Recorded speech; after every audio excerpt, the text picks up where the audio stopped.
going on, y'all? Welcome to the Was It Good Though podcast, where we discuss, debate, and sometimes argue on movies and TV shows, old and new. I am one of your hosts. My name is Jazz. And I am Jason. A few house rules before we get into this review. 1, please have fun. 2, please like, share, subscribe. Let your people know, let your friends know what we are doing over here at the Was It Good Though. Number 3, we will be spoiling this review. So if you haven't seen it, stop here and come back after you've seen it. And lastly, and certainly not least, this is not a kid podcast in any way, shape, form, or fashion. So if you want to listen with your children, that is on you. That is not on us. I am here to let you know. Please stop or continue. Let's get to this review. Yes, gentlemen, are y'all ready for this first time ever collab with the Was It Good Though podcast and the evening at the movies? I'm born ready. All right. What's going on, y'all? As you can hear and as you can see, we have a collab right here live. Kasey, thank you for well, it's a collab, so it's not you joining us or us joining you. It's just pretty much we did an episode a couple of weeks ago on mass debaters. Yes. Every time I say it out loud, it's just like I realize. Yeah, I had a discussion with somebody the other night about that, and it's like I go around and I try and hype all of our shows, but when it comes to mass debaters, I have to make sure I clearly syllable by syllable say the name, because otherwise, as you can tell, if you say it too fast, it might sound a little bit inappropriate. Yeah, and I think we pretty much plugged the show on our episode 68, and our guest was just like, "Wait, did you say masturbators?" And it's just like that's pretty much how it's supposed to be. But Kasey, go ahead and plug your podcast really fast. So, I am one of your co-hosts for An Evening at the Movies. My other two co-hosts are a little bit under the weather and prepping for Oklahoma, Texas this weekend. Just saying. But An Evening at the Movies is everybody's favorite movie-based podcast where we eat stale popcorn, we drink watered-down sodas, and we discuss all of our favorite movies and why we love them. Sometimes we discuss crappy movies, though. So it's not all great movies. But we get deep, we get funny, we get hilarious. It's a lot of fun. If you guys have not checked out An Evening at the Movies, I highly recommend checking it out. You can find it wherever you get your podcast listening fix. As well, I also recommend checking out all of the shows in the I Did Not Make These Rankings podcast network. Mass Debaters, The Sip List, Crime Rewind, Crushgasm, Men Are the Prize, and Love is Black. All great shows, all great hosts. Check them out and give some love. They all work hard for what they do and are great people. So that's what's up. Thank you. And we are here. We're going to discuss, Kasey, when I sent you like which movie I was recommended, it took me until today to be like, damn, I should have did something on the horror side, because I see you guys are in y'all horror fest as well as us. And I was like, here I go trying to go for something comedy. And I'm like, damn, definitely should have did a horror. I know. I dropped the ball, Jason. I've told her she swears she's so funny. So that's what she tried to play into. Whoa. It's all. I'm funny. Like, they ain't no she think. But, and we're discussing a good funny movie. Like, we're doing Horrible Bosses, dropped in 2011. I mean, weren't y'all excited to actually wanted to have a conversation about this movie? Like, I was. I mean, I haven't seen the movie since, well, I watched it to prep for this, but I hadn't seen it since I saw it in the movie theater. So it's been, what, 12 years? Yeah. I've seen it since. Definitely, it was definitely a trip down memory lane. I've seen it since then. But I remember just all the movies that came out around that same exact time. So you see like Jason Sudeikis in a lot of different things. And I recently picked up on Always Sunny in Philadelphia, so it was dope to see Charlie Day here. Then just remembering his character in Always Sunny in Philadelphia, so it's dope to see that as well. I would say watching it. I just started watching The Morning Show with Jennifer Aniston. Dope show series that's on Apple TV. And I'm not gonna lie, like Jennifer Aniston is one of those actresses where I forget how comedic she is, or I just never appreciate it. But I love a lot of her movies. Like she is hilarious. Oh, Kasey, like, oh, you lesson right now. I mean, I'm not gonna lie. Her character in this movie. Oh damn. Yeah, no, we can say Adele was pussy because I would have took it. I would have done it. I would have done it. Look, Dale was being loyal and faithful. Oh, y'all didn't. Yeah. Well, no, I just get like Amanda and I, because we're both diehard Friends fans, have brought up this topic, and we both pretty much agree that Jennifer Aniston is one of those ageless wonders that doesn't matter how old she gets, she still looks 25, 28 years old. Yeah. I mean, I would say like looking at this movie and then We Are the Millers, love both. And then of course Horrible Bosses too. So I think she was probably one of the wildest characters in this.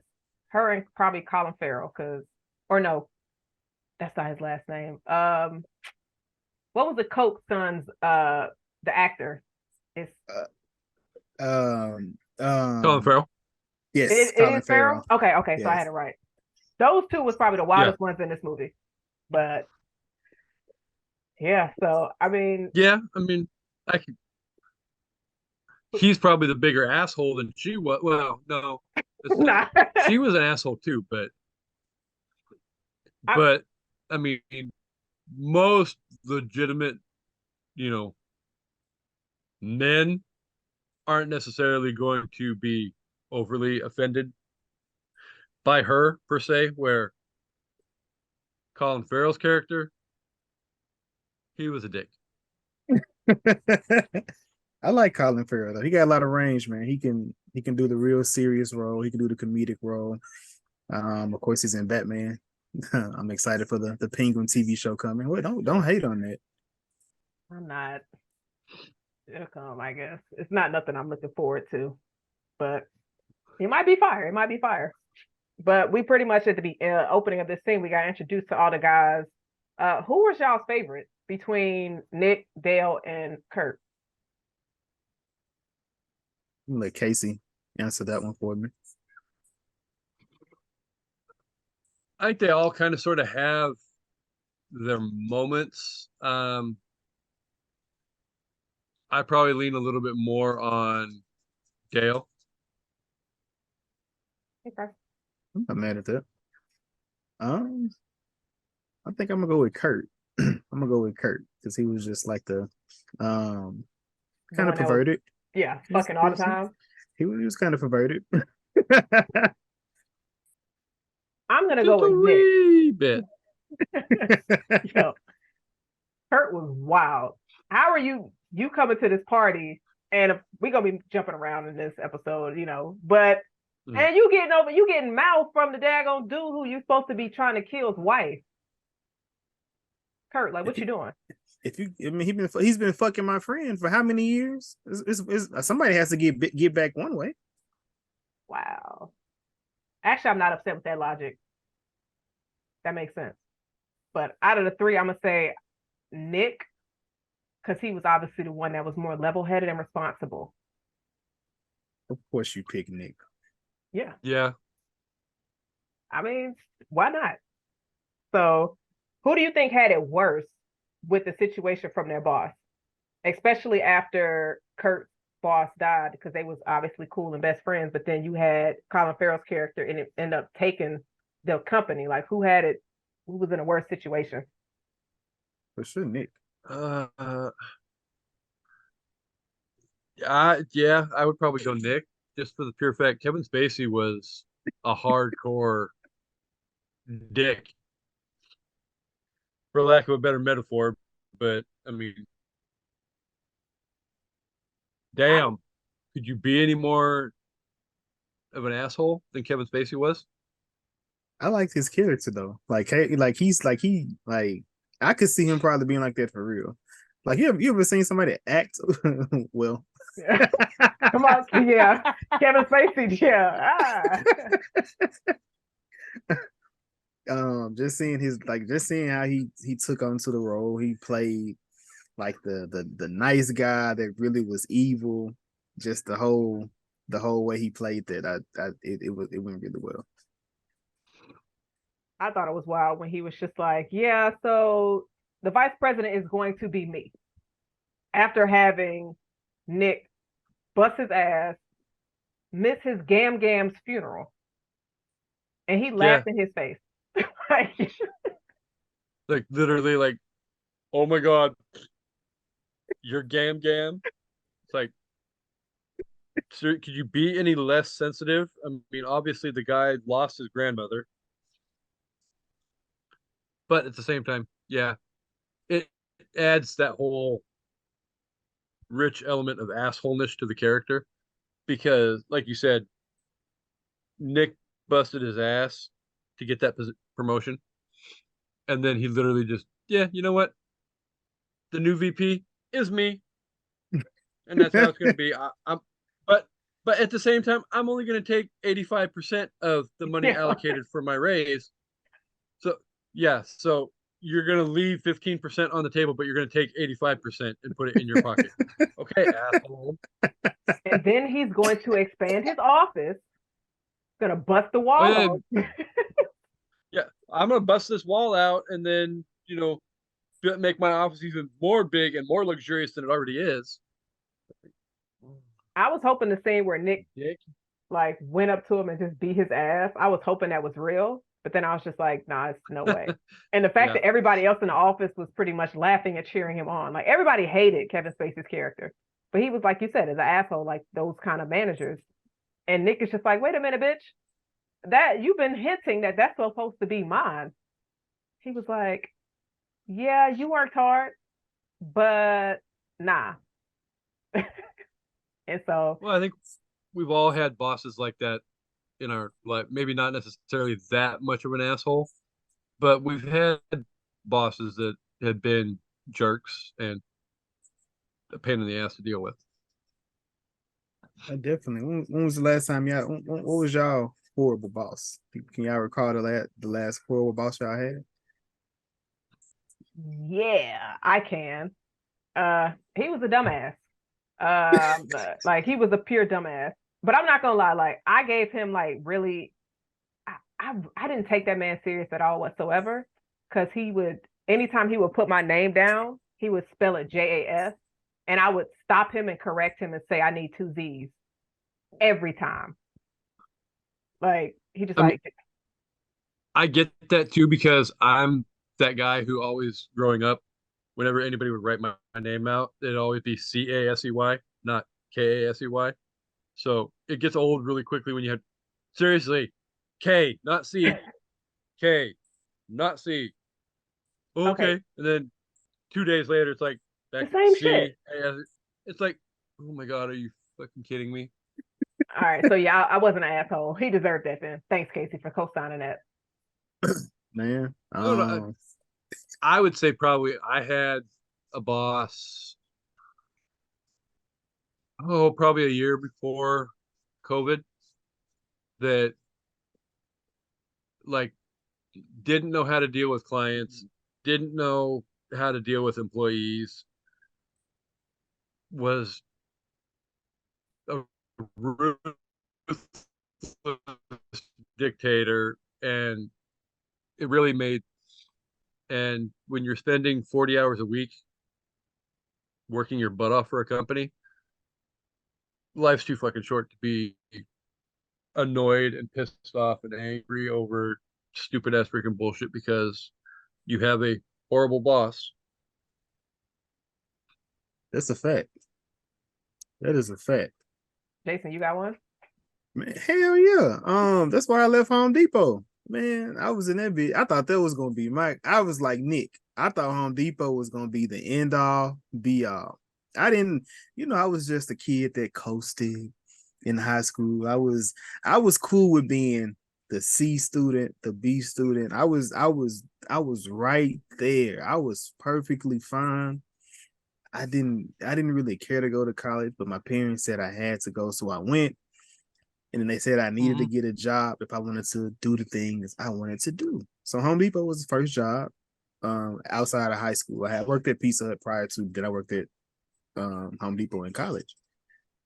I was at Home Depot, like I was gonna get fired at Home Depot like 3 or 4 years when I worked there. And I finally made it into management. But then when I made it into management, I started kind of taking it serious. I'm like, man, I can, this is actually pretty cool. This is actually pretty good. I had the manager with me. We're gonna say this like Kurt boss, man. I love my manager. He was mentoring me, he was teaching me, he was taking me out the state, showing me different things, all different classes. And then he had some kids and he wanted to go be closer to his children. And they brought in this fucking midget. Was it a real midget? In my story, he is. Okay. He had to. So I was just used to just being over opinionated, maybe, and like my boss, it wasn't like he wasn't. He didn't feel threatened by my opinions or my thoughts. Like he may have said, "Hey, Jason, you don't want to do like this, just call you out in certain instances." But like this dude was like trying to knock me down to size in every situation. Like he wrote me up 2 times in like 2 weeks. And I was like, bro, I haven't been written up in like 4 or 5 years. Like, what is this? Like, what's going on? But he began to play with my time and I had to leave that company like altogether.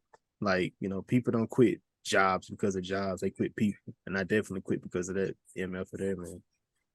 Yeah, that's true. Because that's just like saying a lot of people stay at jobs because of the people and not because of the job.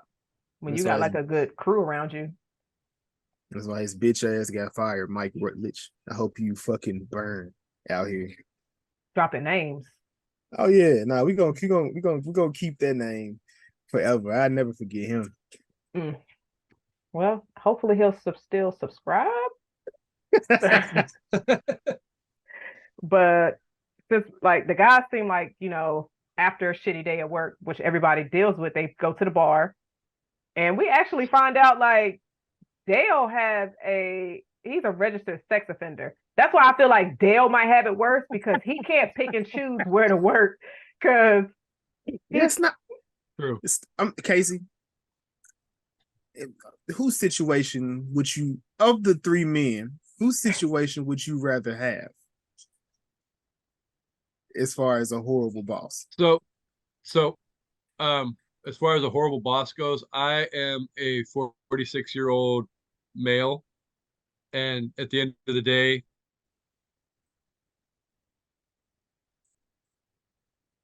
I would prefer to not have Kurt and not have Nick's situation, and Jennifer Aniston can sexually harass me all she wants. Just saying. All right, Kasey, let me throw in some parameters in here to make this a little more spicy. Let's just say you are a faithful man. You got a woman at home. You don't want to mess that up. Right. I got to throw that in there because that's what Dale has. And Well, no, you're exactly right, though. I mean, there is all that little hitch in the giddy up. If you piece together everything like they pieced it together in the movie, and like you're a faithful, you've got a fiance or a wife, baby mama, whatever at home.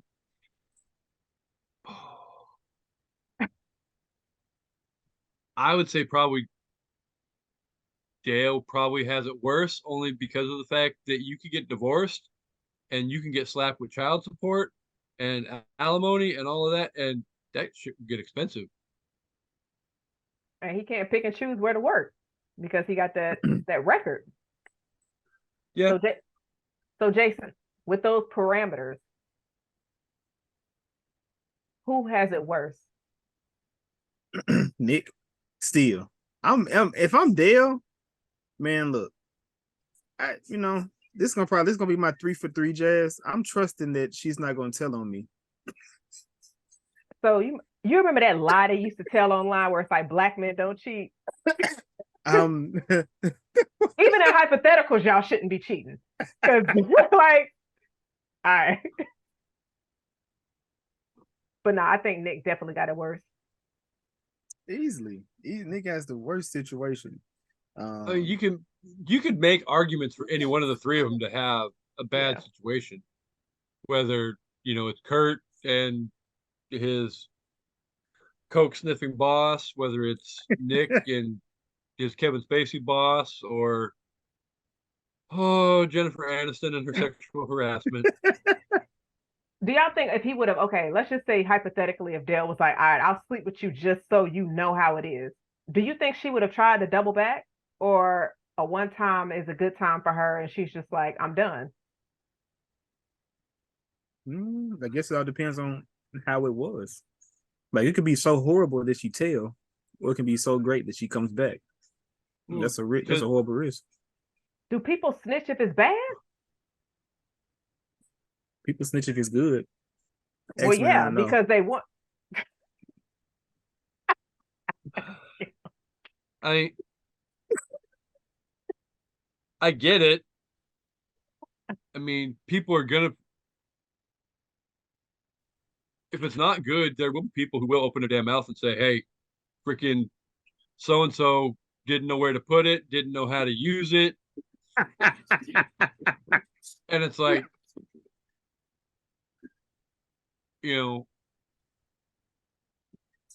I've had girlfriends before where they talk amongst themselves back and forth behind your back, and whether they're telling the truth or not, it is what it is, but they all freaking gossip. Not that the guys don't gossip either.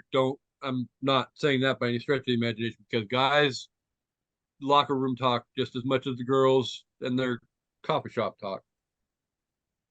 That is very true. Jason can attest to the fact that we locker room talk.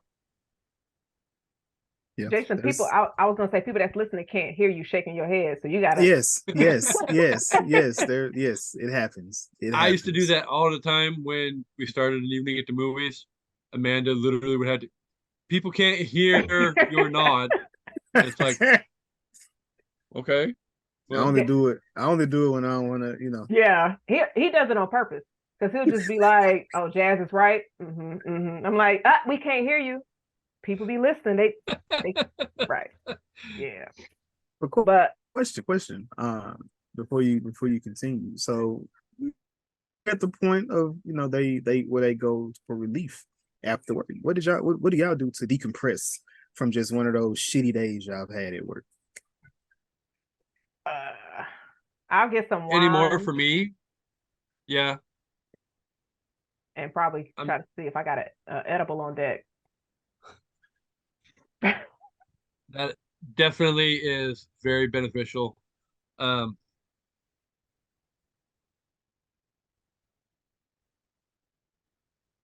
last thing.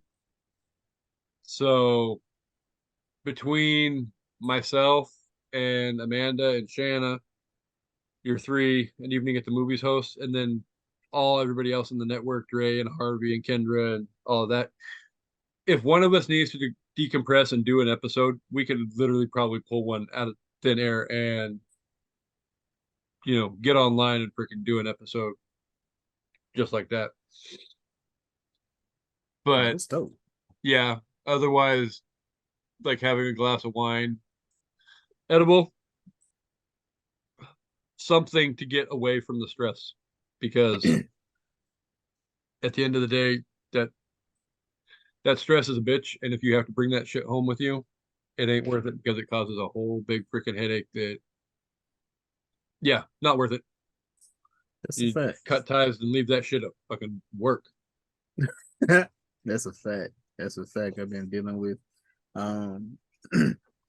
like people new into the job. People are saying like, they're taking the job home, they're studying things. I'm like, man, there has to be a fine work-life balance between anything that you do. But I'm big on especially now, like peace, like having that peace, just having that decompression. So whenever I leave work, get off work, I'm playing with the kids. I'm playing, getting the music going. Shit, I might hit Jazz up. I don't know. Ain't no telling who. I may just hit somebody up like, "Hey, what's up? How you doing? Check in, XYZ." But then, when I was smoking, yeah, I definitely would. That would definitely be my go-to for the day. That'd be what I'm looking for the end of the day. Right now, I'm just waiting for my card to come back through, and I'll be back. Yeah, I've had days where it's literally like you're counting down those last hour, 2 hours, whatever, because you know at the end of the day there's either going to be a bottle of beer, a glass of wine, whatever your case may be, maybe an edible, maybe a blunt, whatever. And it's like, can this day hurry up and get over because I know what's sitting at home waiting for me. Nah, that's true. And working from home is probably worse. Like let me take I enjoy working from home, but it's like, damn, what happened to separation of church and state? God damn, it's like that's where I work from. Over there, it's like I enjoy the ride going back home. But I just like driving too though. So I may still just take that night ride. I enjoyed it. Yeah. Especially I'm one of those people that definitely at the end of the day, till I can get home, I will climb in the car, hit the ignition, roll the windows down, crank the freaking stereo up, and just sit back, hand on the steering wheel, and just cruise home. Sometimes I'm not going rushing home. I just take my time and just drive and drive and drive. Let my thoughts mellow out. Yeah. That's definitely very helpful. Let me ask you this, since you said that. What is your like music of choice to decompress to? If you got to turn a playlist on, like what kind of stuff is on that playlist of after a shitty day at work? If I'm trying to get rid of the shittiness of the day, generally I will turn on like 80s music because it helps mellow me out. Right. If it's something that really has me pissed off and upset and I'm not ready to let that shit go, I will definitely crank on like some heavy metal, like, head banging, keep the blood boiling kind of. But again, that's not necessarily the healthiest way of letting all the tension and anger go, though, too. So, yeah. Oh yeah. Sometimes I like to, because some things I like to go head into. So I have a punching bag. So yeah, I'm hitting that as hard as I can. Just boom, boom, boom, boom, boom, boom, boom, boom, boom, boom, boom. But yeah, my music it just depends. It depends on my mood, whatever I want to go into at that moment. Okay. Mine is pretty much the same around the board. Sad shit. So that's pretty much what I pretty much go to. Something sad and somebody done lost their love of their life. It just gets me back to where I need to be. So unless I'm in the gym, then I don't listen to nothing sad. I'm pretty much listening to rap. But let me ask y'all this: like when the guys are at the gym at the bar, and they're pretty much trying to decide what they're about to do, and then they see an old friend. And it was somebody I think they went to school with, and he had a successful job, and he was just like, yeah, the market is trash out here, y'all. Like, I ain't got no money. Can y'all buy my drink? And then he was like, actually, let's go ahead and hype this up. Like, can I give y'all a hand job outside, like $4 each? Like, how are y'all like handling that type of situation? Because that just seems completely wild and like left field. Personally, that's one of my least favorite reasons for going out, is because I always end up having people gravitate to me that's like, can you get me a freaking, can you get me a drink? I'll freaking get you back on payday or whatever. Or can I bum a cigarette from you or whatever the case? It's like, fool, I work my ass off 40 hours a week for my damn paycheck, and my paycheck is supporting my damn habit. I'm not trying to support your habit as well. I respect that. I was scared where Kasey was gonna go because I'm like, do you go to places where people just offer you hand jobs out of nowhere? Like, because No, that just I was What, like, what does she look like? yo, it might not even be a Well, I she, mean, Jason. she kind of Like, sort of has the Washington State lumberjack beard. Well, hey, but what else? Oh man, I had a thought. Jason, do you go to places like this in Little Rock to where somebody just rolls up on you? That's just like, can you buy my drink real quick? I go ahead and handle you with a. That's what I was gonna go with. So the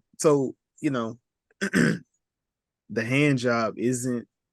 It's a undervalued gesture. It's a skill. It's a real skill. Everybody doesn't have it. So that wouldn't be one of the things that would appease me. So yeah, no, I wouldn't pay for the $40 handy at all. That just seems really expensive. Yeah, you Well, I mean, because that's the market at for the end the. of the day, if you're paying $4 for a handy, probably isn't going to be that great to begin with. Because I'm curious, if you're charging $40, how much you charging for some mouth? Would it double? I don't know. Because I would think like if you give it mouth, then you throwing hands in there too, so or both hands. So it might be probably triple. But I don't know. I don't know. I thought the other part, the market was 40, but I could be wrong. I don't know. What other please go in Go further ahead. details. Nah, I know you're not talking about no ass, Jason. According to Twitter, it's $40. Ass is $40?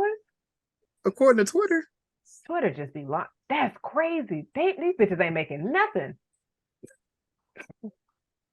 Yeah, I don't know what the going rate for none of that shit is. I personally have never paid for nothing like that. I've never transactionally paid for it. But $40 for ass seems a tad bit. Yeah, that seems a little bit light on my part. Yeah. That's crazy. But oh well. But then they're trying to they come okay, so the guys pretty much get together. They're just like, okay, so we're just gonna kill our bosses. They had these conversations out loud a lot because I just feel like anybody walking by would be like, wait, what they trying to do? But they said it so sarcastically and not serious to where I guess you wouldn't take them serious. How did y'all feel about the scene where they actually thought they hired somebody and it was Reed Richards? For anybody who has seen the original Fantastic Four, they would get that Reed Richards reference. Yeah, the guy whose name I can't freaking pronounce. That's why I just say Reed Richards. And his Sue Storm was Jessica Alba. And his Flame was Chris Jessica Evans. Alba. I'm not going to lust over Chris Evans on this episode because he is now married. But I wouldn't lust over him anyway. But like, how did y'all feel about this scene where they found somebody on Men Seeking Men?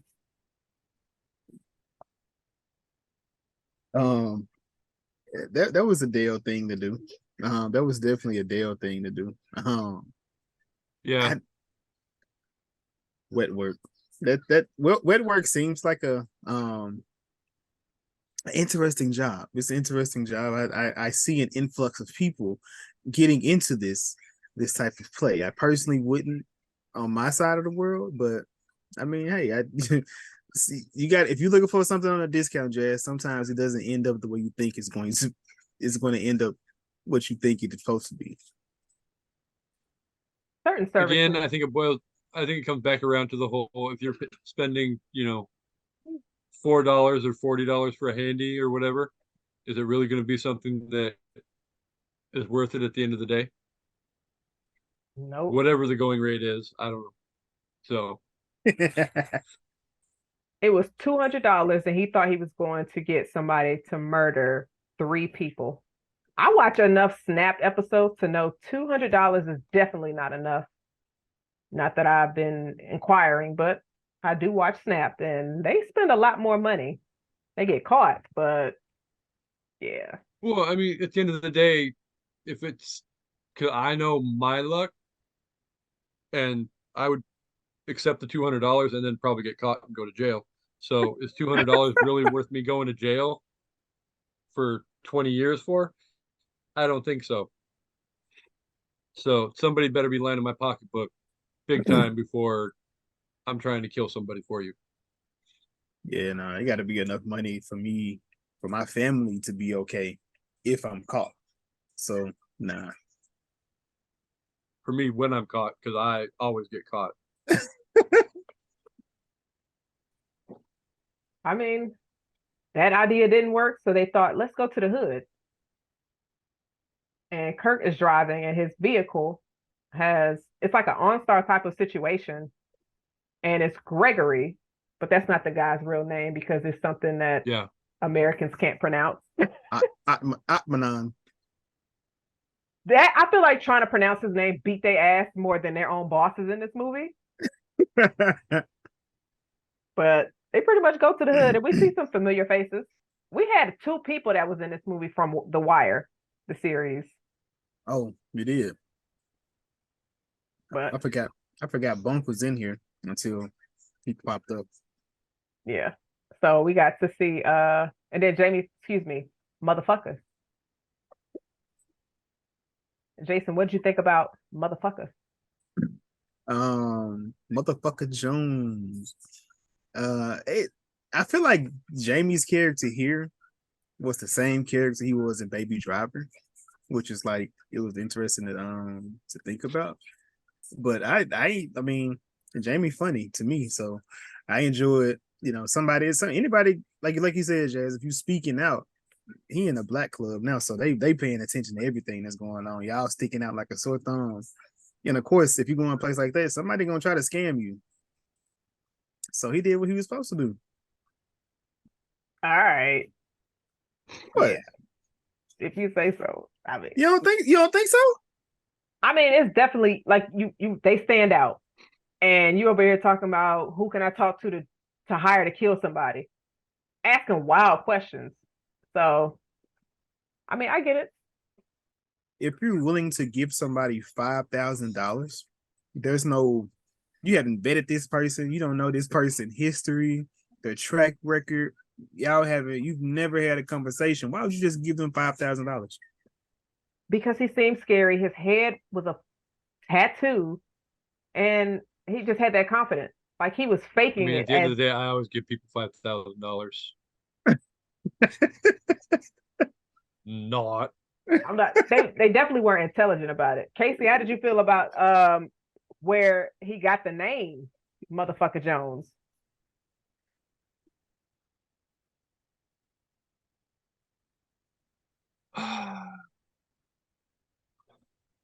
When he stole from his mama's purse. I might need.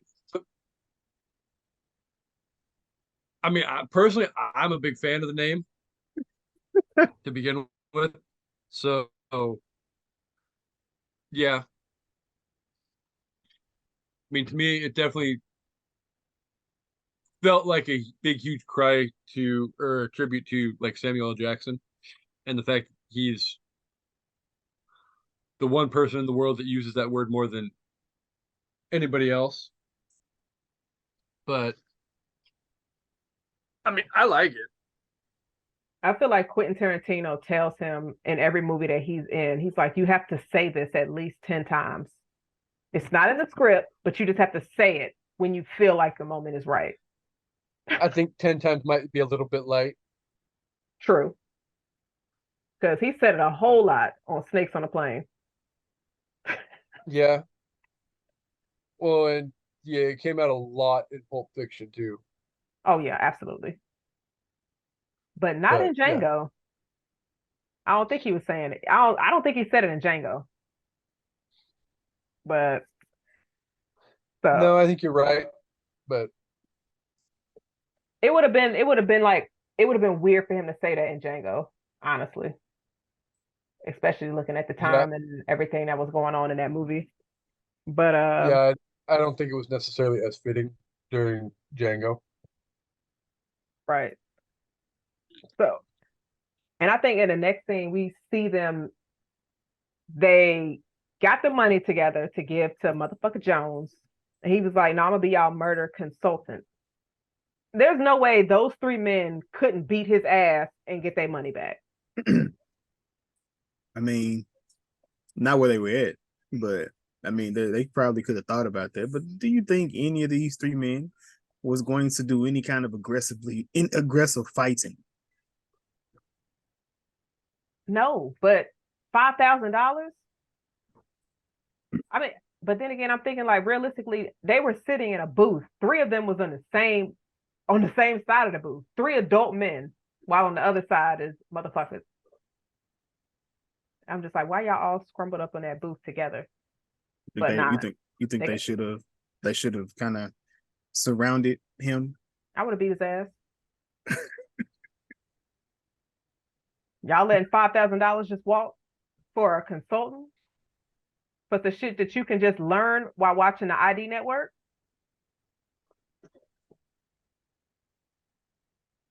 I mean, you know, we had Dale. He watched Law You and got a Order. point. They talk shit about Dale and his Law and Order knowledge until they were able to utilize that Law and Order knowledge. But I mean, at the end of the day, Law and Order teaches people a whole lot of shady shit to do, and it does.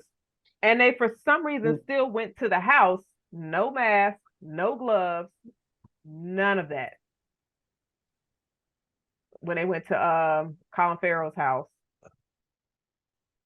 well, yeah, because you would think, you know, definitely gloves because it's going to hide the fingerprints, masks so that, you know, worst case scenario, all you're going to see is somebody's freaking eyes. Mm-hmm. So at the end of the day, these guys weren't the most knowledgeable criminals out there. Air quote. But also they was. I mean, I wouldn't put air quotes out there, but I mean, at the end of the day, you know, they damn near went to freaking jail for all the shit they freaking tried to do. But then they was they were in their own car going to these people's houses. Like, if it was today, they would have definitely got caught. Like all the stuff they was doing, they would have had ring cameras, all these different. There was one camera, like street light camera, but outside of that, they would have been caught like a long time ago. And they parked in front of the house. Remember. Yeah, and I don't remember 2011 very much, but I don't feel like there was an awful lot of freaking traffic cameras around as much as there is now. Like, you can't do shit now without getting caught on camera. That's a fact. Big Brother is always watching at all times. At all times. I don't really have that, like the street cameras here though. In Arkansas, they don't really have them like this. I mean, y'all can go commit some crimes. Well, that's not on my mind, but as you know, I think they pretty much catch people though. But nah.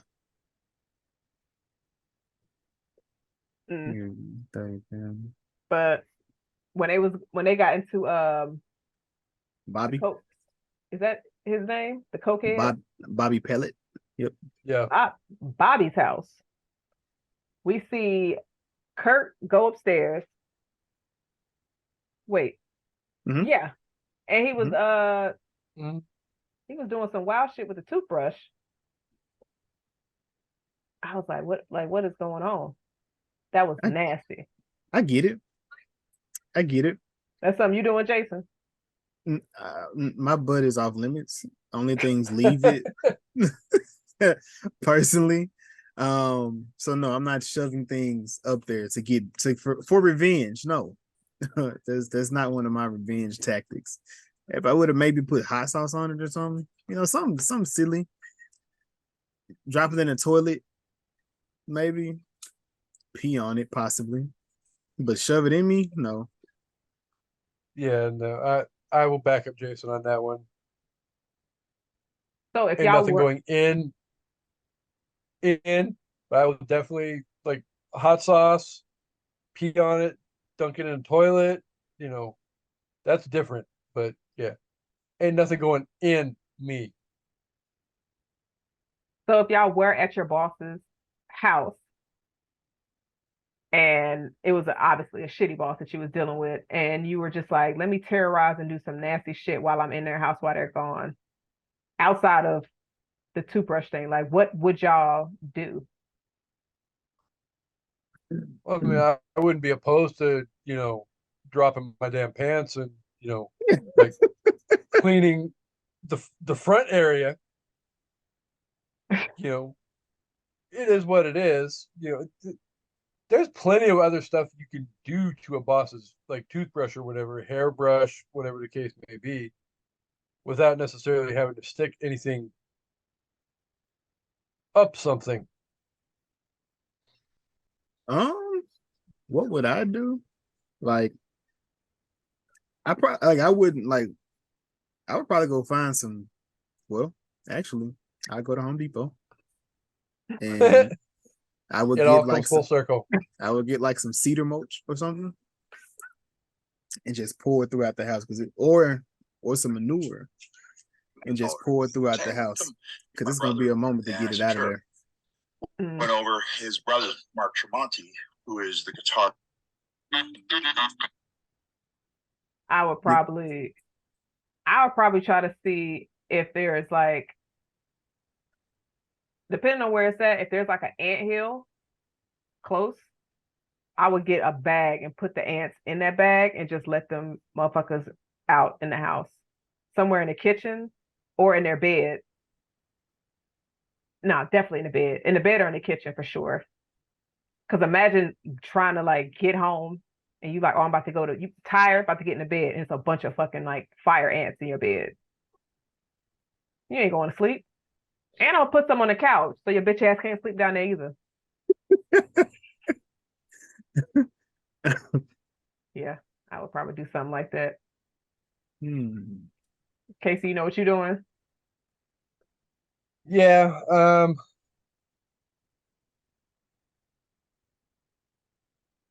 I mean, the easy way to go would obviously be like dunking in the toilet, whatever the case may be.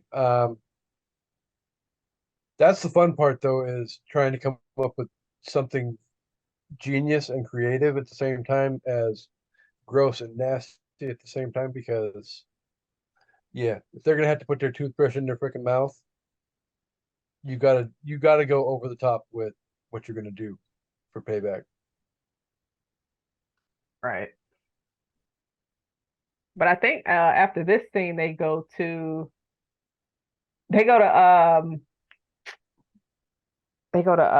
Nick's boss's house to do some recon over there. House full of cats, or it was just one cat, but that cat seems to be moving around fast as shit through the house and jumping on people. And they leave Dale in the car because Dale is still high from the cocaine from their last recon mission. Dale talking loud as shit. I would have definitely left Dale in the car too. Because he's just like, I'm going to honk the horn 6 times. No, bitch. Like, you're drawing attention to yourself. Like, what is happening? Don't forget, Dale. Did you just say Dale was high on coke? But to be fair, so was Nick. Nick was high too. They was both high. But I guess that coke just hit Dale differently. I mean, drugs having a different effect on everybody, so you never know what. I think they need to coke. I need to say affects very differently. So I don't be messing with that booger sugar. Yes. But I mean, like, Dale had an opportunity to let Kevin Spacey's character die, but he was like amped up. He said, man, I just saved somebody's life. Like, what's up? But I don't understand why Dale didn't know what he looked like. And I'm gonna say that's Nick's fault. Nobody knew what their bosses. They only knew what Bobby looked like, technically. But Kirk knew what Kevin Spacey looked like, because that's how he was able to identify him from the window. He was just like, oh shit, he's stabbing Hawkman or whatever his name was. So that's what Kirk said. I think Dale was the only one that didn't know what the bosses looked like. What you got? But Kurt only knew because he was looking at his wife in the picture before they went to the room. That's why he knew. He still knew though. That don't count. How? He knew what he looked like. It don't matter when.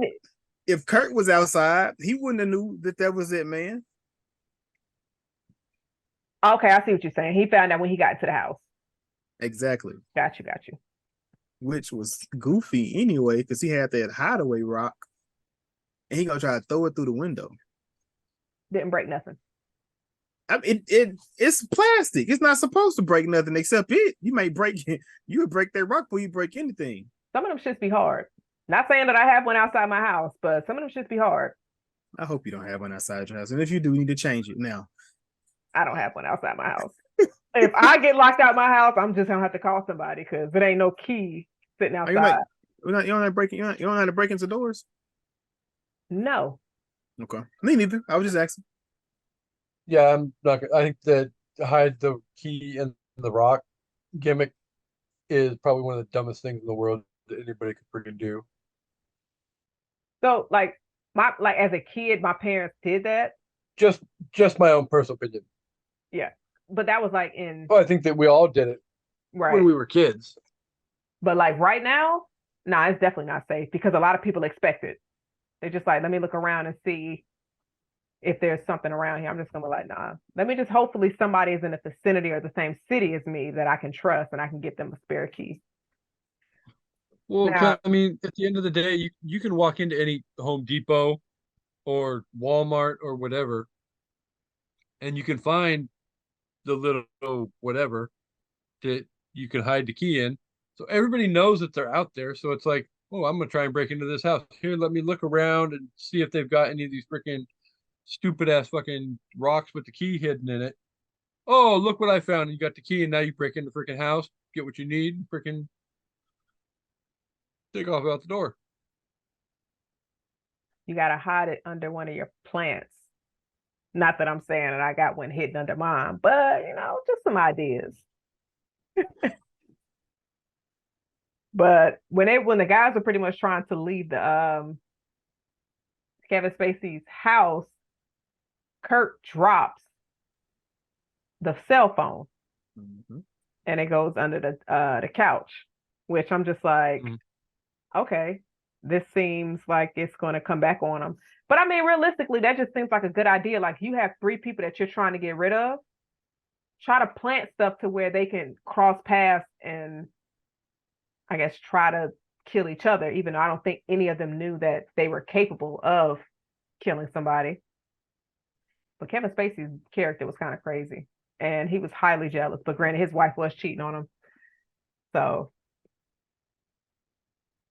he pushed him over the edge. Yeah.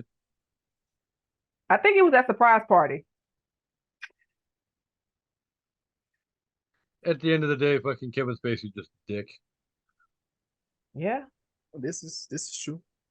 Because he was going off on Dale for being outside his house. Which I understand. If you was outside taking a night jog, somebody sitting in front of your house, I'm probably just going in the house, call the police.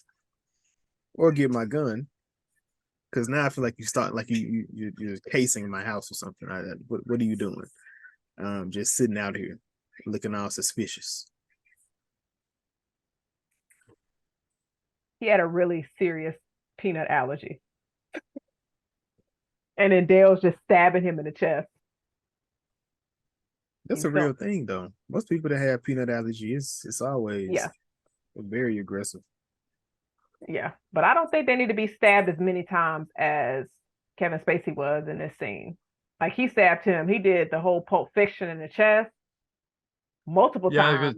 I was gonna say, I think ever since Pulp Fiction came out in the mid '90s,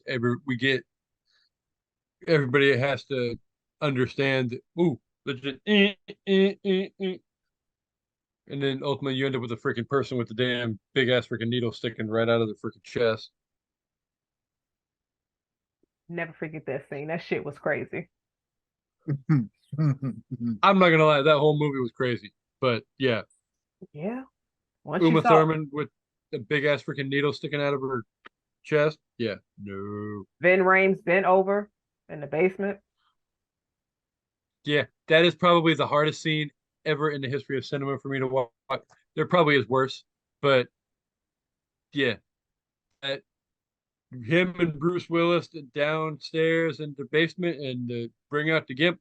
No, I hit the fast forward button as fast as I can. Oh man. Yeah, that was definitely wild. But then we pretty much like Kevin Spacey's character. He's moving around trying to figure out if his wife is cheating. He finds the phone and he's just like, all right, fuck all of this. And then he goes and kills Colin Farrell. Were y'all expecting this? I'm not gonna call it a twist, but I definitely wasn't expecting him to actually be a killer. I wasn't expecting this kind of turn in this movie. Now, I knew there was going to be something. I didn't necessarily expect that per se. Right. It was a nice turn. It was a nice I mean, turn of events. this movie was definitely twisted enough that there was shit going on. Yeah. I knew he was going. I thought he was just going to beat him up, because Bobby was into the whole kung fu karate thing. So I thought he was going to, try to pull his moves real quick and get his ass kicked. But him getting shot twice was a wild turn of events. Everybody was kung fu fighting. What was it? What movie was that? Where somebody jumped out and they trying to do the little kung fu and then they get shot. It was like, yeah, I'm not gonna do.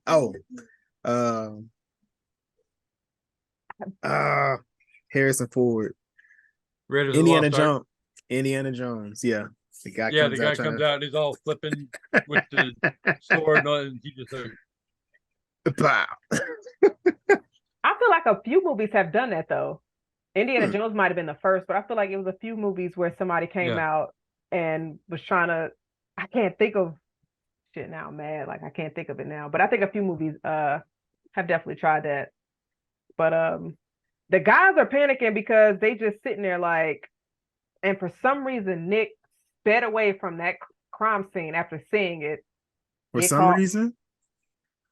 So okay, in my opinion, when you see something like that happen, running red lights does not benefit you, especially when the camera, a picture of you is taken, because it's just like, why are you speeding? I understand that you're in a panic mode, but you see the cops found them. And then if you've seen 21 Bridges, the reason why those guys were able to get the cops on their tail is because they ran a red light. Oh. But but come on now. No. He's not thinking about any of that. He obviously he went to the house to commit murder. What you panicking for when you didn't commit no murder? You're a witness. Your hands are clean of that whole situation. You saw what happened. Why are you panicking? Why are you there? That's the question. Why are you there? You don't know anybody in this area or this neighborhood. Jason, it's not against the law to drive around and sit in somebody's neighborhood. It's not against the law. It's not. I can go it's drive. Suspicious. It can be that all day, but it's not illegal. He didn't do nothing wrong. That's all I'm saying. I'm just like, Nick, relax. But just like what you're saying, like, so when they got pulled up in the police station, it's like, all right, so yeah, you may not have killed him, but it's awful suspicious. The man that did kill, you know him. The person that you are with right now, he knows him, and you hanging out with a sex offender. You did something. You did something. Nope. With all that stuff that you came up with, that's all circumstantial. That you ain't proved nothing. Thank you for all that evidence. And plus, I think we said it recently, it's a small ass world. You could bump into somebody while you traveling and not even at a concert. So it's a small world. Like, oh, really? My homeboy boss just got killed? Damn, that's wild. But you ain't got no murder weapons. You ain't got none of that. Did you find a gun on me in my car? Did you test my hand for any gunpowder? No? Then get the fuck out of here. So I'm just saying, because the cops gonna try to scare you in an interrogation room. And you sitting there crying like steel, like, oh, like you ain't do nothing. You sound like you've been interrogated a few times, Dad. You sound real equipped for a situation like that. It's just my lawyer has prepped me just in case if I come across a situation like that. I'm not, no. But, and plus I listen to a lot of crime podcasts. I believe it. Yeah, there's enough of those out there. Because a lot of the times they scoop somebody up that has nothing to do with the murder and they end up doing time just because they were coerced or felt the pressure. They innocent as hell. But shout out to Dale because he was able to do his Law and Order drop it, the facts for him. What you think about that, Kasey?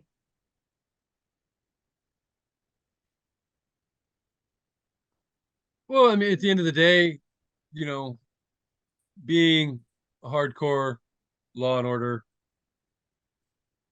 does have some benefits to it.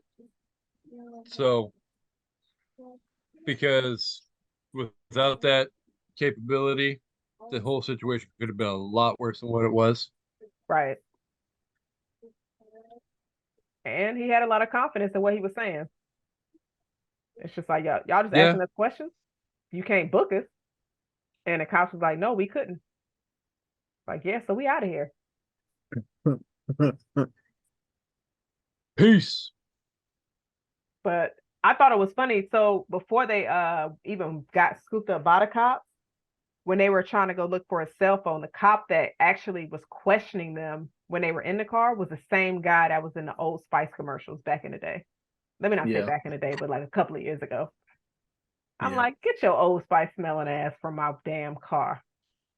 He probably smelled like Old Spice on the set. He does a lot of little roles like that. Yeah. That's dope. I remember seeing him. I'm like, where have I seen him before? Yeah. I hate when that shit pops up like that. It's like the Verizon guy. I see him in movies like that too. Wait, which guy? You said the Verizon guy. Yeah, like a curly. Not the. Are you here? Can you hear me now? Not that guy, but the guy with the curly. I think he's in jail. I think that guy's in jail. Was he? Or yeah, I think that's Jared from Subway. They look alike. Yeah. Yeah, they do. Oh, so the one that used to be for Verizon, he went to Sprint, right? Yeah. He's a traitor. He's not loyal. Got you. Okay, the Subway guy, he's in jail because they found child porn on his computer. Yeah. Got you. Stupid people. Yeah.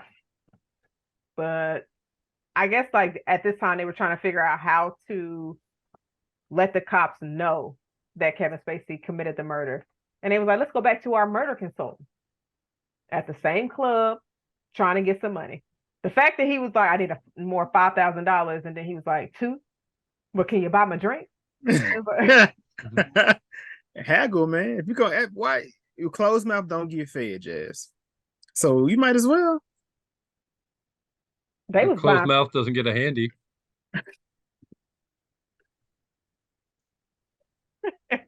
Exactly. I guess I'm gonna leave that for y'all. But you don't want a handy? I can't. Nah. Is that worse than a tip? A handy or a tip? You got to pick.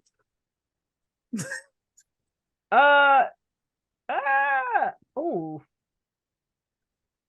I'll probably say handy sounds weird because it's just like I think of dick in hand. Just for I'm a woman, fingers.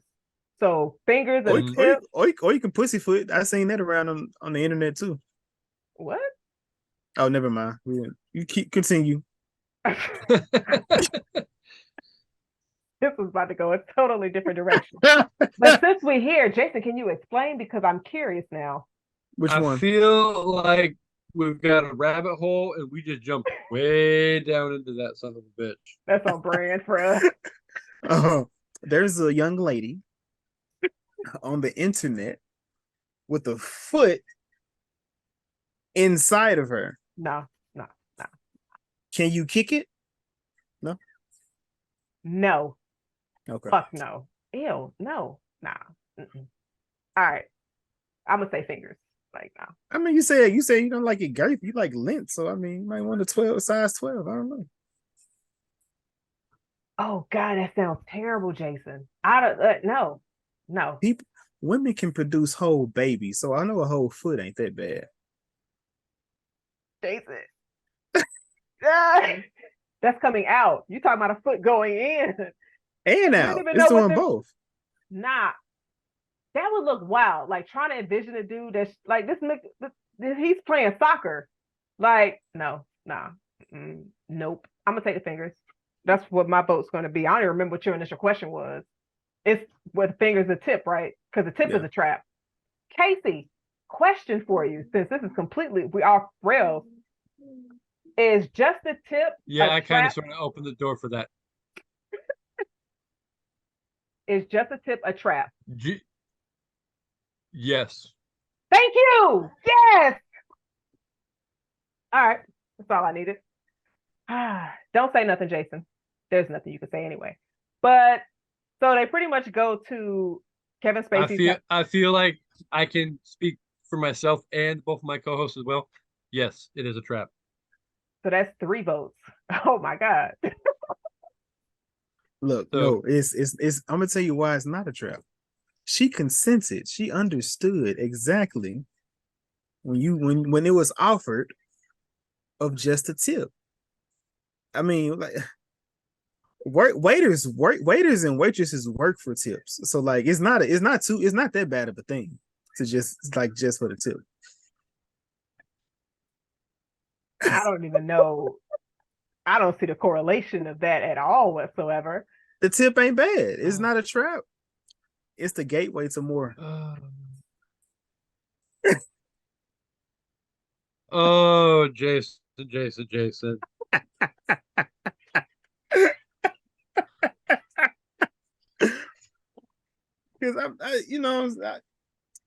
the gateway. Because I mean, I'm just saying, how did you even get to a situation where the tip? Yeah, easy.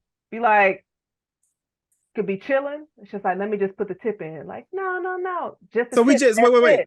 So we just sitting on the couch and it's like, hey, can I put the tip in? Like that. That's how that conversation goes. No, really, it could. We just chilling, vibing, like, and maybe a sex scene came on a movie that y'all watched on Netflix. I don't know. Get the vibes together.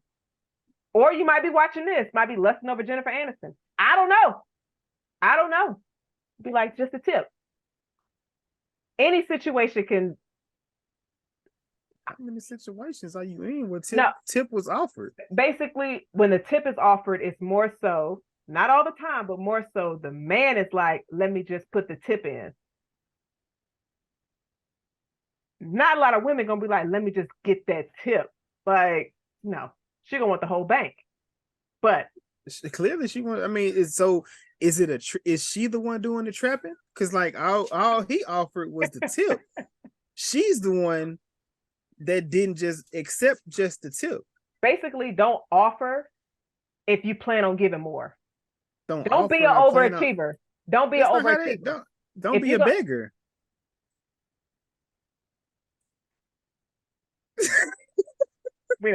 Let's get out this rabbit hole. All right, so they're pretty much what you got, Kasey?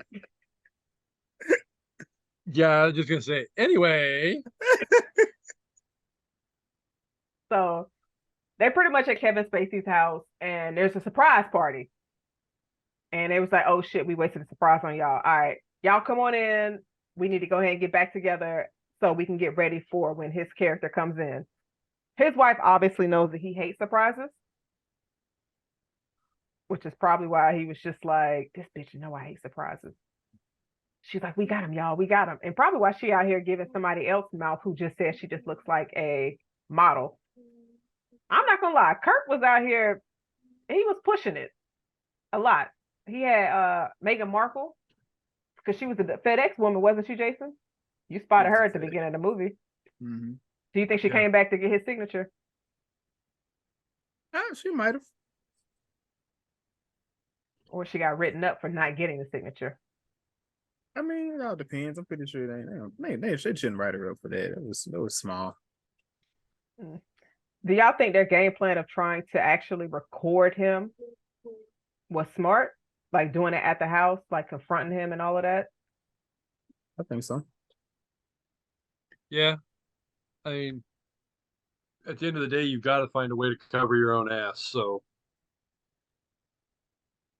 if that's what you got to do, then that's what you got to do. And then we find out the person with the tape recorder is not in there. He's getting him some sex. And it's funny because Kevin Spacey's character was just like, yeah, I did it. Don't care. And since y'all thought y'all was about to pull this blackmail shit on my birthday, I'm going to go ahead and take both of y'all out. And we get kind of like a chase scene. I wasn't mad at that. Like, I mean, they had a great plan, but Kurt just kind of deviated from the plan. Truthfully, Kurt wouldn't have been the one that had it anyway. He's always in a different place the entire time. So I wouldn't have done that anyway. The one that was the most responsible should have been the one with the tape recorder, which was Nick. But Kurt been pretty much smashing the entire movie. And then we get our chase scene at the end when it seems like the guys were pretty much screwed. Shout out to Gregory, not for stopping the car, but for recording that entire exchange. What y'all think about that scene when obviously Kevin Spacey ran into their car, shot himself in the leg? First off, Gregory. Yeah, he's a shady mother. Go ahead. Well, he's a shady ass motherfucker for shooting himself in the fucking leg. I'm not shooting myself in the leg for nobody. So to try to go through those links to get your way in the situation is kind of crazy. But Gregory for shutting down the car, that was messed up in itself as well. Somehow we have to shut it down because you committed a crime. Yeah. Is that messed up? Yes. I didn't ask you to assist me in the crime. What you stopping my car for, though? Because they need to call the police so you can get arrested for the crime that you just committed. I didn't ask you to assist me, but here, just a tip.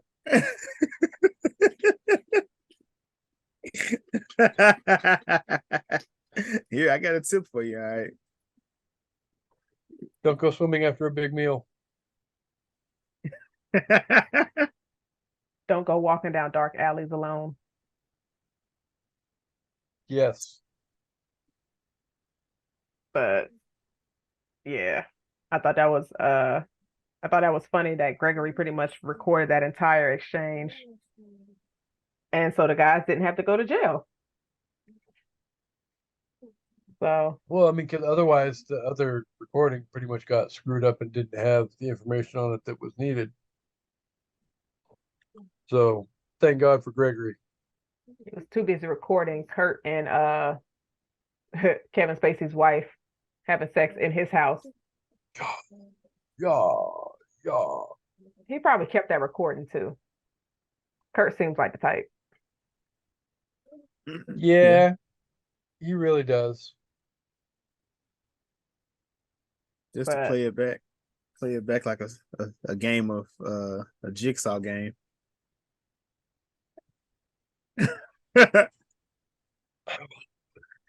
Man, that's wild.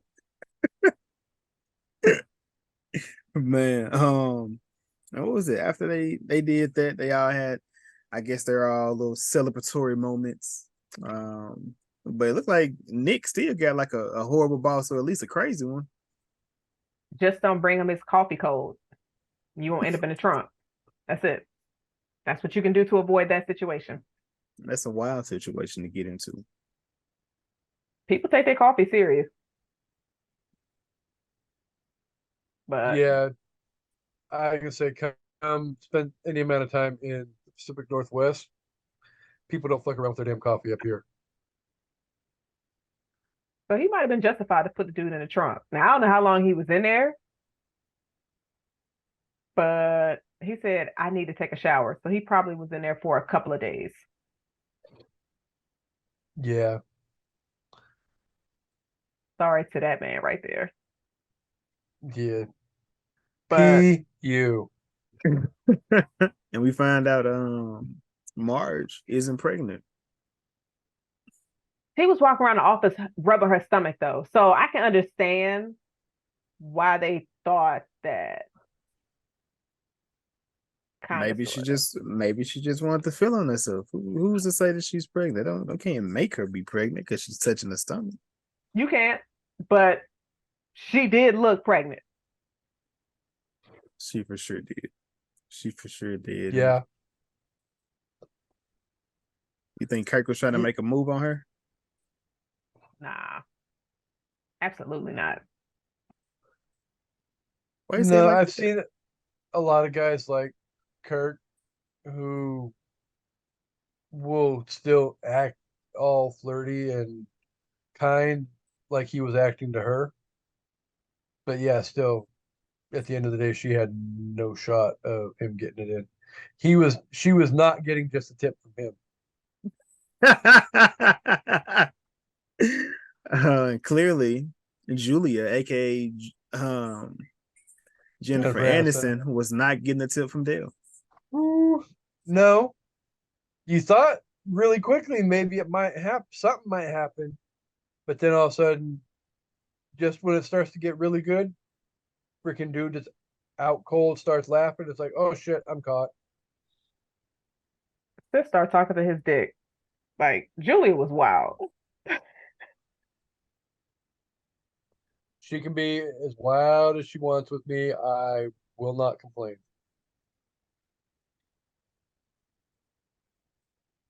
Uh, and then like motherfuckers outside recording it.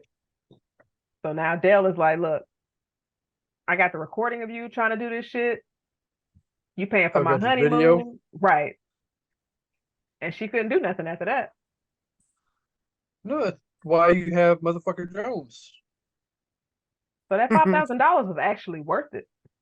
It was not. It was not. That video footage was not. I mean, you know, I Well, guess that depends. I mean, that $5,000 got him all expenses paid 2-week honeymoon. And plus, it wasn't an actual 5,000 from his own pocket. It was split between the three of them. Yeah. So. Okay. No. Yeah. So. Mm-hmm. Yeah, probably. Yeah, about 1,750. So, give or take. I don't do math, so. You're right. But it seems like the fellas all got a good happy ending. So that was a positive. Was there any other scene that y'all wanted to discuss from this movie? I think we did a pretty good job at covering it all. I mean, at the end of the day, it's a great fucking movie. It's hilarious. For me, I love the fact that you had the quote unquote shout out to Alfred Hitchcock and Throw Mama from the Train. I loved Throw Mama from the Train as a kid. So I enjoyed it. I would definitely go rewatch Horrible Bosses 2 and see if it remind myself as to whether or not it holds up to the OG. Yeah, that's the one where they pretty much got into business with each other. And I think it's got Chris Pine, which I don't really like him. No. But I liked him in that movie. You're interesting. But I know that, but yeah, what I don't know. I like horror blockbusters too, though. I think it holds up. But was it good though, Jason? This movie? It was. It most certainly was. I enjoyed it. I enjoyed it. I like Hall Pass better, but I do enjoy this. Interesting choice. Another one of those that I haven't seen in a while. Yeah, If you watched it, if you put that on, you're gonna laugh. Like you're gonna laugh. It's one of those movies that has a scene that no matter how many times I watch it, whenever I go back to it, even if I just YouTube it, I'm just like, man, this shit here, man. This dude here. I have a few movies like that I could do that for. Which ones are there?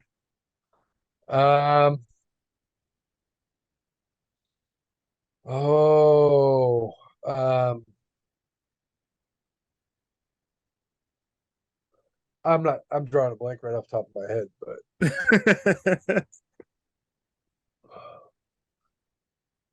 Kasey, I got a question for you. I was listening to one of you guys' earlier episodes back in August, and I know that it was the episode where y'all reviewed Midsummer. So my question for you is, have you gotten the chance to watch Everything Everywhere All at Once yet? not yet. Damn.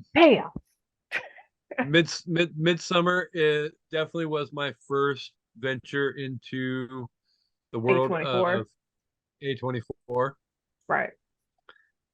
Everything Everywhere All at Once is definitely something that has been literally slapping me in the face for a while. You need to watch it. You need to watch it. You need to watch.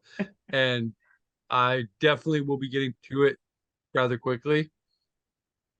But damn, that Midsummer came out of fucking nowhere. Did you like it? Hats off. In ways, yes. It definitely brought a level of creepiness that I wasn't necessarily expecting. I'm not necessarily a fan of the idea of going on a European vacation and being out in the middle of nowhere with a weird wackadoo freaking cult that, yeah. Jazz loves cults. Are we lying today? We lying. Yeah, sure. I love that movie and I love Hereditary. The best things that I've ever seen in my life. Yep. You can hear Midsummer definitely brought something to the table that I wasn't expecting by any stretch of the imagination. And I would watch it again. Will I watch it 15, 16, 17 times? I'm not so sure about that. But yeah, Midsummer was a good movie. Ooh. I'm glad. And supposedly Everything Everywhere All at Once is better, so Easily. It is 100%. Easily. But I don't like cult movies at all. Do not. Any cult movie that you could think of, I probably do not like it, especially the top main cult movies. Hate them shit. So Kasey, since we are in October, what you have a favorite horror movies? Like movies that you have to watch when October comes around, or movies you just get back to often? Probably my first two top favorite horror movies of all time, as far as like slashers go, would be like the original and Nightmare on Elm Street 1 and 3. Amanda and I butt heads over this one all the time because she's a Halloween girl. I'm a Nightmare on Elm Street guy, and the two never mix. It's always oil Halloween, and water. Halloween is better. Wait, who wins the debate when y'all are talking about Jason versus Freddy? Or actually, no, that's Jason, not Michael. My bad. Halloween is Michael. We did a trivia challenge, and Amanda asked me Halloween questions, and I asked her Nightmare on Elm Street questions, and I'm depressed to say that she kicked my ass. That just means you're not a good test taker. That don't mean you're not a good fan. That's it. That's all that means. I agree with what Jason says. Um, as far as like straight up horror goes, though, I love like Psycho, The Exorcist, Poltergeist, movies like that. Okay. So yeah, I'm definitely a huge horror movie fan, and that's why I generally love September and October because like September we do Stephen King movies all month long, and then October we do horror movies all month long. Unfortunately, we kind of sort of booked ourselves out a little bit too heavy in October this month or this year, so some of our horror movies are going to bleed over to November this year. No. Ain't no wrong with that. So, What you got in your what you got in your slate? well, we just released an episode on the Monster Squad last week. We've got Buffy the Vampire Slayer coming up. We've got Hellraiser coming up. We've got Candyman coming up. Five Nights at Freddy's when it releases at the end of the month. Can't wait to see that. That's a nice collection. It looks interesting. So It does. Are you excited for the new Exorcist? I am, only for the pure fact that it seems like they're doing right by it. So that doesn't necessarily mean that that's how it'll all play out when the movie comes out. But, you know, we got to see. It does look good. It does look scary. So, yeah, I'm excited. Now, check back with me after I see it, and my opinion might change. We definitely will, because we're reviewing that one ourselves. So we'll see. And Jazz already said it looks like ass. So we shall see.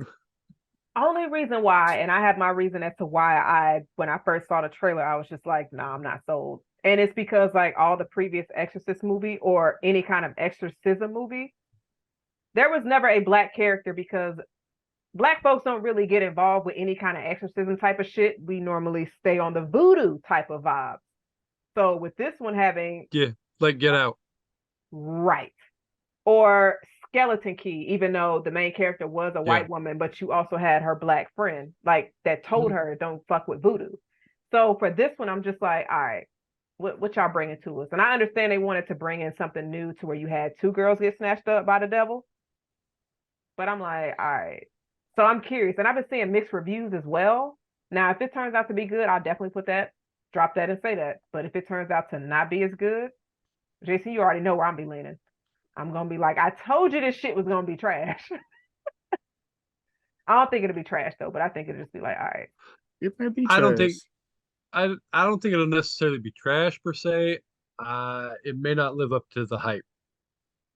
And that's definitely something that both Amanda and I got on board with last October when the last Halloween movie came out. Oh, where we all at? Because we both came into that movie expecting this big, the final battle between Jamie Lee Curtis and Michael Myers. And at the end of the day, I don't think the studio gave us what they were hyping up for the months leading up to the movie coming out. Mm-hmm. They didn't. Mm-hmm. So to me, it was false advertisement. The same studio is doing Exorcist. So yeah, that's another reason why I tend to hold back on I'm not going to go all in with my excitement level just yet because we're looking at this is Blumhouse again. So I mean, but Blumhouse has done in the past like really good movies. It's not Blumhouse. I think it's David Gordon Green. It's him. Yeah. I think that's what him and his team, like, because Blumhouse is just a production studio. It's right. not. I don't think he runs that. If I'm not mistaken, right? He doesn't run that, right? I'm not 100% sure, but at the end of the day, all I know is they better not fuck this up. I mean, it happens. Kasey, when you ever when you go see the new Saw film, I would love to hear your thoughts once you see that. I will definitely gladly give you my honest and real thoughts on that movie. I have some very real feelings about it going into because it seems like at a certain point in the storyline, things went weird, and I'll wait until I see the last movie before Yeah, I give you my whole thoughts on it. yeah. But We'll definitely follow back up. it definitely, the original probably three and a half movies I saw were one thing, and then like everything that came afterwards, just it just feels a little bit weird. When we drop our Saw X episode, please check that out. It's the one we're dropping it on Tuesday, episode 70. Please check that out. We geeked out horror high level for that one. But yeah. We love horror movies on an evening at the movies, so when that drops, I will definitely gladly give you guys a shout out and encourage people to go check out that episode as well. Yeah, yeah, we were big on horror over here. So, I guess as we wrapping it up, Jazz, what has what has your October looked like so far? What horror movies have you watched this month?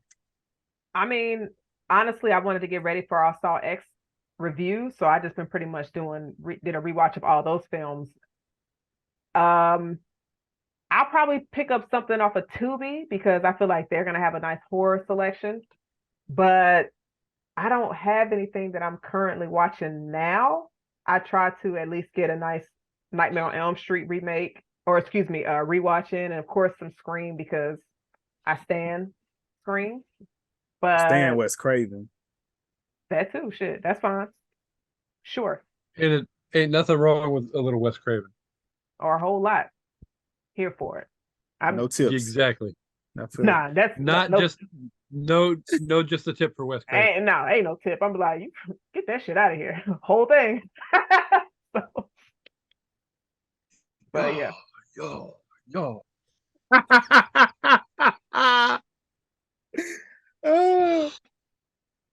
I'm a bit behind. On my horror movie watch. What about you, Case? What horror movies have you watched so far since this October? A lot of it this month has been prepping for episodes that we've got coming up. So definitely like Buffy the Vampire Slayer, From Dusk Till Dawn, Ooh. Hellraiser, stuff like that. Candyman.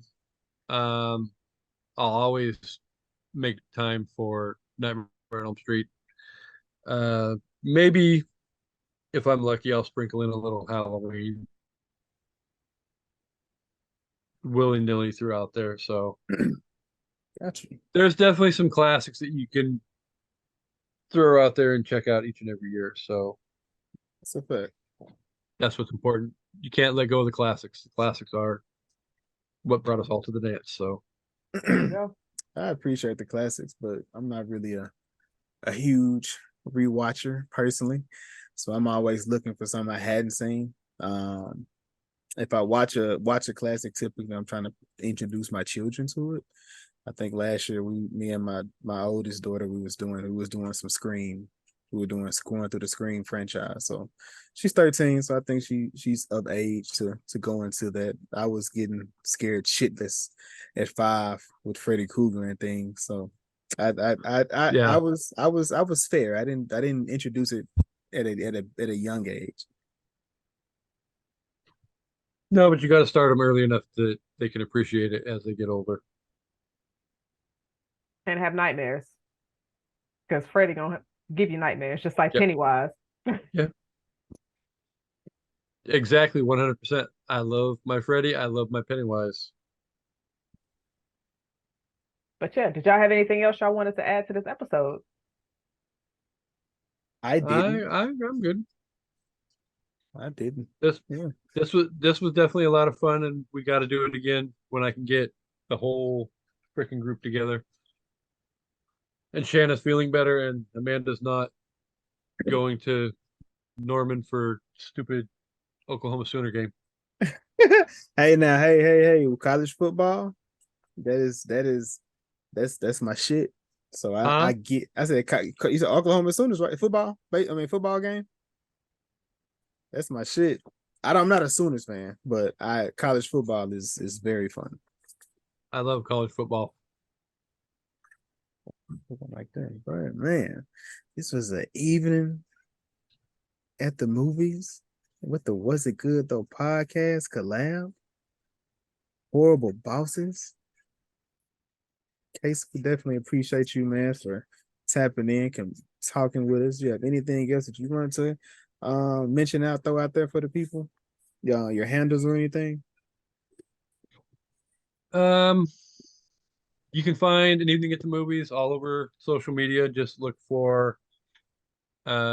for the name An Evening at the Movies. You can find the show wherever you get your podcast listening fix. Also, we are always dropping the video recordings from our episodes every Wednesday morning as well on YouTube. So this was a lot of fun. I definitely appreciate you guys allowing me to come on and discuss this movie with you guys. We definitely need to do this again sometime. So check us out, and also check out The Simplest and Crime Rewind as well, just because they're not here to shout out their shows. So definitely check out Amanda and Shanna's shows as well. They're doing great stuff each and every week as well. So new episodes of Crime Rewind drop on Tuesdays. New episodes of The Simplest drop on Thursday morning. So check them out. Guys, loaded up over there, man. Jazz, you have anything else you want to say? No, I just want to say, Kasey, thank you. This was a pleasure. This was a lot of fun, and we'll definitely do this again for sure. Shout out to everybody that's listening and watching. Was It Good Though podcast? We drop every Tuesday morning. We got some bonuses coming. We got some live episodes coming. Pretty much goal right now, the biggest one for us is trying to get 500 subscribers on our YouTube before the end of the year. But we definitely appreciate everybody that chats with us, supports, shares, all of that. So that's a fact. Everything Jazz said plus that. And that is all, folks. Did you pull a Bugs Bunny? Like, that's crazy. I did. Don't let Warner Brothers shut us down.